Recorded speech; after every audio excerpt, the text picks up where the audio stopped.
أعوذ بالله من الشيطان الرجيم بسم الله الرحمن الرحيم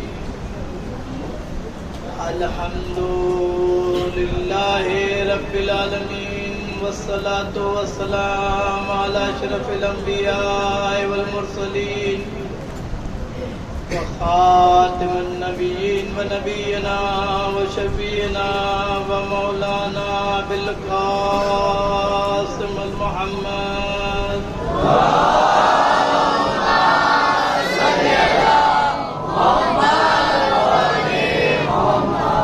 وعلى أهل بيته الطيبين الطاهرين المعصومين المنتجبين المظلومين ولعنة الله على أعدائهم أجمعين من يومنا هذا إلى قيام يوم الدين.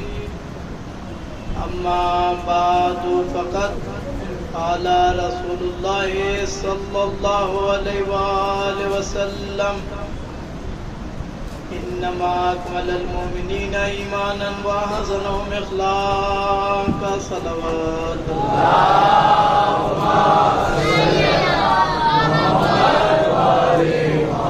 اللهم صل دو تین باتیں سن لیں آپ. رسول خدا نے ارشاد فرمایا انما اکمل المؤمنین ایمانا واحسنهم اخلاقا.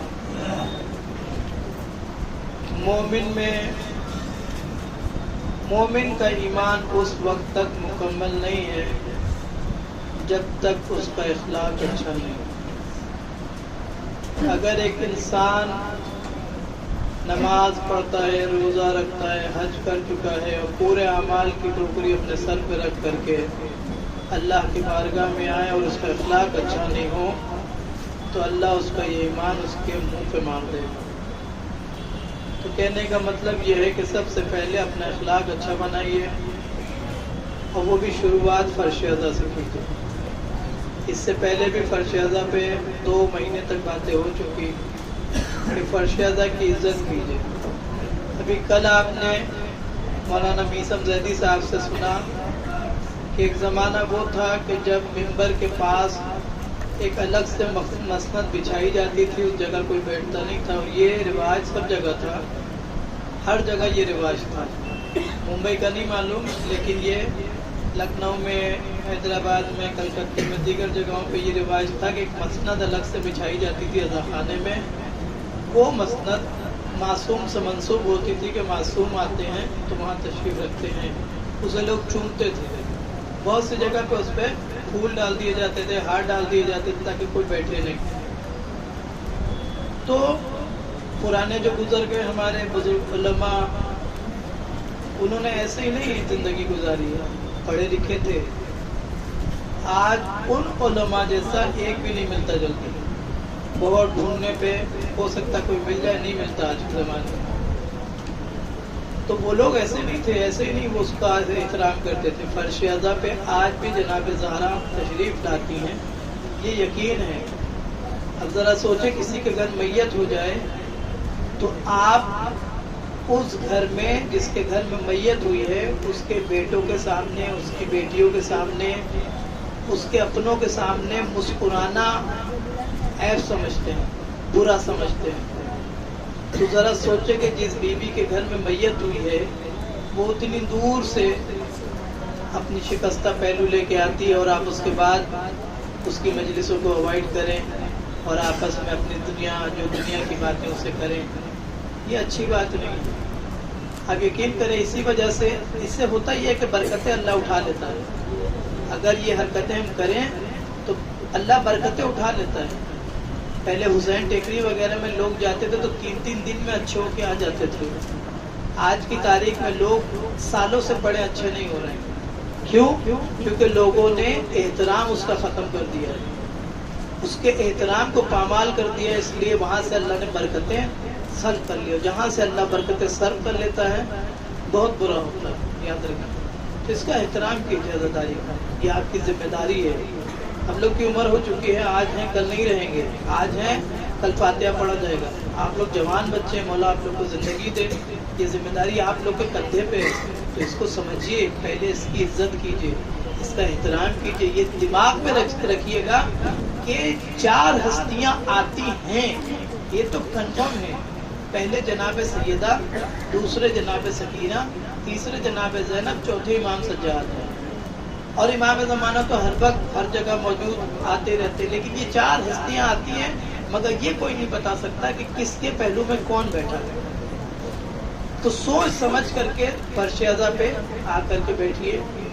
مجلس ختم ہو جائے جو چاہے وہ کیجیے آپ، لیکن اپنا اخلاق عزاداری کیجیے بالکل ایسے مضبوط بنا لیجیے. خدا حسین کی عزت کی قسم کھا کے بول رہا ہوں، فرش اعضا پہ آئیے. اور میں نے اپنی آنکھ سے دیکھا عالم کو، انہوں نے کہا کہ اگر کوئی بیمار ہے اور بیماری اچھی نہیں ہو رہی ہے، طبیعت خراب ہے، اچھی نہیں ہو رہی ہے، اور وہ شفا چاہتا ہے، تو کہتے ہیں کہ جب عزادار ماتم کر کے نکلے، ان کے بدن سے جو پسینہ نکلتا ہے تو اس پسینے کو یوں لے کر کے اپنے چہرے پہ لگا لیں. وہ کہتے ہیں عزادار کا پسینہ لگاؤ اس نیت سے کہ مولا اس سے مجھے شفا دے، تم شفا پا جاؤ گے چاہے کتنی بڑی بیماری ہو. بزرگ علماء عزاداروں کے پیر کا جہاں سے نکلتے تھے، بہت بڑے عالم کا نام میں بھول گیا، ان کی بینائی کمزور ہو گئی تھی، تو انہوں نے اس کا علاج یہ نکالا تھا کہ جو عزادار ہیں اس کے پیر میں مٹی لگی تھی، وہ مٹی جو گری تو وہ مٹی اٹھا کے لگا دیا انہوں نے.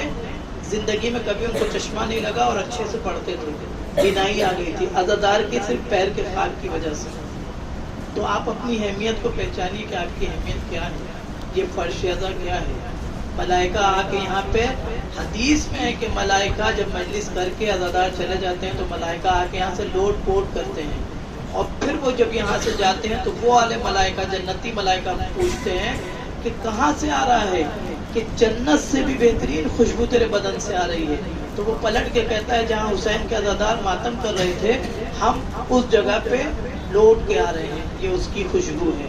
تو آپ اپنی اہمیت کو سمجھیے، کیا اہمیت ہے، آپ کی کیا ویلیو ہے، آپ نہیں سمجھ سکتے. اسی لیے امام نے فرمایا کہ تمہیں اگر بتا دیتا کہ فرش اعضا کی عظمت کیا ہے تو تم اپنے گھروں کو نہیں جاتے، تو اسی میں بیٹھے رہتے، یہی دن رات گزار دیتے فرش اعضا پہ. اس کی بہت اہمیت ہے، اس کی قدر کیجیے. بزرگوں نے بہت محنت سے، بہت قربانیاں دے کر کے، اسی ممبئی میں قربانیاں دے کر کے آج تک کی جو آپ اتنے اچھے سے بیٹھے ہیں، اس کے پیچھے یہ کچھ سال گزرے ہیں، 40 سال جو بزرگ بیٹھے وہ بتائیں گے. اس ممبئی میں بہت قربانیاں دی ہیں لوگوں نے، تب جا کر کے آپ اس طرح سے آزادی سے بیٹھ کر عزاداری منا رہے ہیں. یعنی پکی پکائی ہڈیاں آپ کو ملی ہے جس کی قدر آپ کو نہیں. اس کی قدر کیجیے، عزاداری کی بہت قدر کیجیے. کیوں؟ اس میں بزرگوں کا خون بھی شامل ہے، اور اس سے اچھے سے کیجیے، احترام سے کیجیے. اس کی عزت کو پامال ہونے مت دیجیے. کل آپ ہمارے میں شامل ہوں گے، اس کے بعد رات کو جشن منایا جائے گا. دل کھول کے جشن منائیے گا، جیسے چاہیے گا ویسے جشن منائیے گا، کوئی روک ٹوک نہیں. جیسے چاہیے گا ویسے، بس حرام سے پرہیز کیجیے گا. بس یہ نہیں ہے کہ آپ یہ سوچیے گا نبی ہے تو چلو 2 بوتل مار لیتے ہیں تو اس میں کوئی عذاب نہیں ہے. نہیں، امیر المومنین نے جس چیز کو حرام قرار دے، جس سے نفرت کا اظہار کیا ہے، تو پھر اس سے نفرت ہے. یہ نہیں کہ آپ نے نشہ کر لیا اس کے بعد بولا آج تو نبی ہے چلے گا، نہیں، نہیں چلے گا. اس کے علاوہ اچھل کود کیجیے، ادھم چوکڑی کیجیے، ٹھیک ہے، لیکن کوئی ایسا کام جو اہل بیت کو ناگوار گزرے مت کیجیے گا. باقی جو چاہے آپ اپنے حساب سے، جیسے چاہے جناب زہرا کے دشمن کو جس طرح چاہے ان کے ساتھ سلوک کیجیے، جس زبان میں چاہے سلوک کیجیے، لیکن فتنے سے بچے رہیے گا. امام زمانہ کے بارے میں ملتا ہے، امام محمد باقر علیہ السلام ارشاد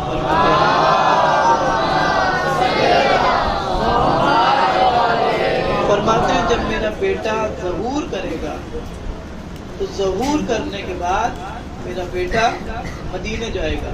سنیچے بات، میرا بیٹا مدینے جائے گا، اور اس کے بعد جن لوگوں نے جناب زہرا کو اذیت دی، جناب علی کو اذیت دی، جناب حسن و حسین کو اذیت دی، جملہ یہ ہے کہ جنہوں نے، یہ جملہ ہے کتاب میں فرماتے ہیں کہ جنہوں نے علی، فاطمہ، حسن، حسین، زینب و ام کلثوم کو جلا کے مارنے کی کوشش کی، جن لوگوں نے، آپ سمجھ گئے نا، جن لوگوں نے لکڑیاں جمع کی، جلا کے مارنے کی کوشش کی، مولا فرماتے ہیں انہی وہ لکڑیاں وقت کے امام کے پاس حفاظت سے موجود ہے، انہی لکڑیوں سے امام زمانہ ان تینوں کو جلائیں گے۔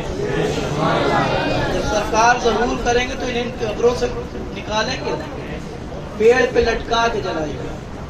اب مسلمان ڈھونڈیں گے کون کون تھا جو جناب زہرا کے گھر کو جلانے کے لیے گیا تھا۔ ابھی یوٹیوب میں ساری کتابیں، ساری بحثیں موجود ہیں، دوسروں کی بھی کتابیں موجود ہیں، ان کا نام لکھا ہے۔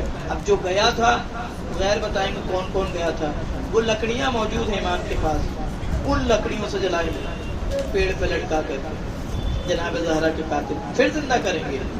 اس کے بعد پھر عزادار جس طرح سے خواہش کرتے ہیں کہ اگر مجھے مل گیا تو میں اس طرح ماروں گا، میں اس طرح ماروں گا، تو وہ عزاداروں کے حوالے کریں گے، لو اپنے دل کی خواہش پوری کر لو، پھر زندہ کریں گے۔ پھر عورتیں جیسے ہماری عورتیں ہوتی ہیں نا، بولتی ہیں ہماری زبان میں کہ مل گیا تو کوچ کوچ کے ماروں گی، چپا چپا کے ماروں گی، پھر وہ عورتوں کے حوالے کریں گے، جو تمہارے دل کے ارمان تھے اسے پورا کرنا۔ پھر عورتیں اس طرح سے ماریں گی جس طرح سے وہ کہتی ہیں، اس طرح سے یہ سارے کے سارے مارے جائیں گے، اور پھر وہ نبی بنے گی، عید زہرا وہ بنے گی کمال کی۔ دعا کریں کہ جلد سے جلد امام کا ظہور ہو، امام آئے، امام کے ساتھ ہم سب مل کر کے جناب زہرا کے قاتل اور جناب محسن کے قاتلوں سے بدلہ لیں ان کے قتل۔ بڑا ستایا اس امت نے زہرا، بڑا ستایا ہے زہرا کے بچوں کو، یا تو زہر سے مارا یا تلوار سے مارا۔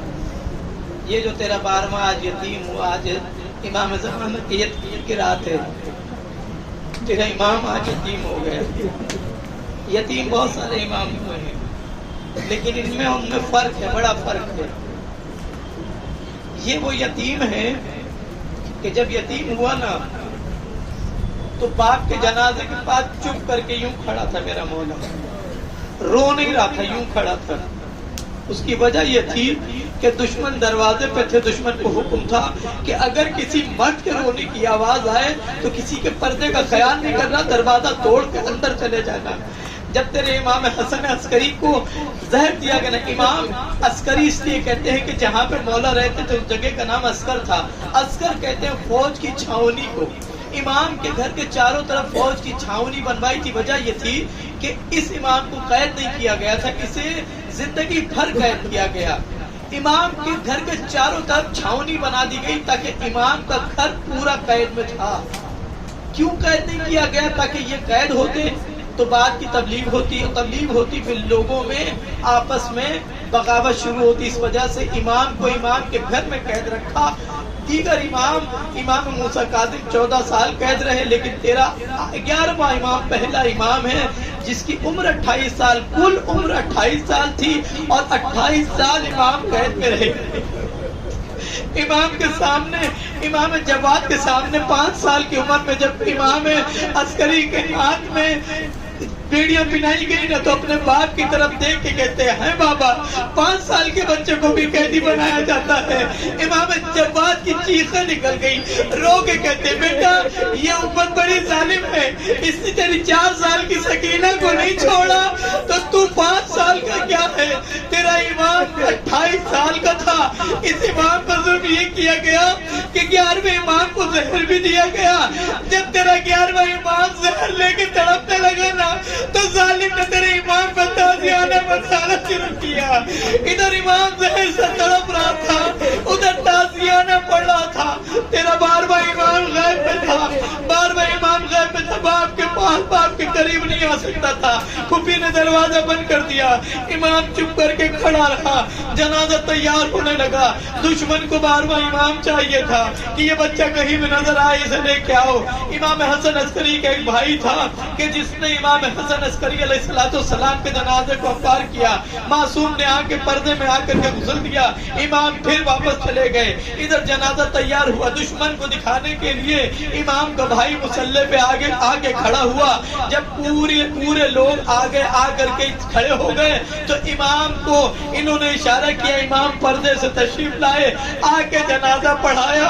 ادھر 12ویں امام نے جنازہ پڑھایا، باپ کے لاش کو کانا بھی نہیں دیا کہ دشمن داخل ہوئے، ادھر دشمن داخل ہوئے۔ امام زمانہ پھر سے غیبت میں چلے گئے۔ اب جو انہوں نے دروازہ کھولا تو قبر بنی ہوئی تھی۔ میں کہوں گا امام حسن عسکری اللہ کا شکر تھے آپ کا بیٹا جنازہ پڑھانے آ گیا، مولا آپ کو دفن کر دیا گیا، مولا آپ کو اپنے گھر میں دفن کیا گیا، مولا آپ کو کفن بھی بنا دیا گیا، مولا ایک جنازہ اور ہے جو کربلا میں ہے، مولا جب گھوڑے سے گرا ہے تو رخسار کے بل گرا ہے، گر کر کے زمین پہ گرا ہے نا، ظالم آگے بڑھا، اس نے اپنا گھٹنا حسین کے سینے پہ رکھا، رکھ کے اتنی زور دبایا کہ جو تیر حسین کے تیجے سینے پہ لگے تھے وہ تیر وزن کی وجہ سے اوپر سے نکل گئے، ظالم دباتا چلا گیا، ایک مرتبہ ظالم نے بالوں کو پکڑا، پکڑ کے گردن کو کاٹنا شروع کیا، حسین کچھ بات کر رہے تھے، مختار نے شمر سے پوچھا شمر بتا تو نے حسین کو کیسے قتل کیا؟ کہا حسین کہہ رہے تھے شمر میں پیاسا ہوں، شمر میں فاطمہ کا بیٹا ہوں، شمر میں علی کا بیٹا ہوں، میں پیاسا ہوں، میں نے کچھ سنا نہیں، میں نے گلا کاٹنا شروع کیا، میں نے دیکھا ایک مرتبہ حسین خاموش ہو گئے، میں نے سوچا کہیں حسین میرے لیے بد دعا تو نہیں کر رہے، بس میں نے کان لگا کے حسین کا آدھا گلا کٹ چکا تھا، میں نے کان لگا کے سنا کہ حسین میرے لیے بد دعا کر رہے ہیں، حسین کے لب ہل رہے تھے، آواز آ رہی تھی عباس عباس عباس تیرا حسین مارا گیا، حسین کے منہ سے یہ جملہ نکلا، عباس کا جنازہ دریا کے کنارے نیزے اچھلنے لگا، حسین کا گلا اس نے کاٹنا شروع کیا، سکینہ فرماتی ہے کہ میں حسین کے قریب اتنا تھی کہ اگر شمر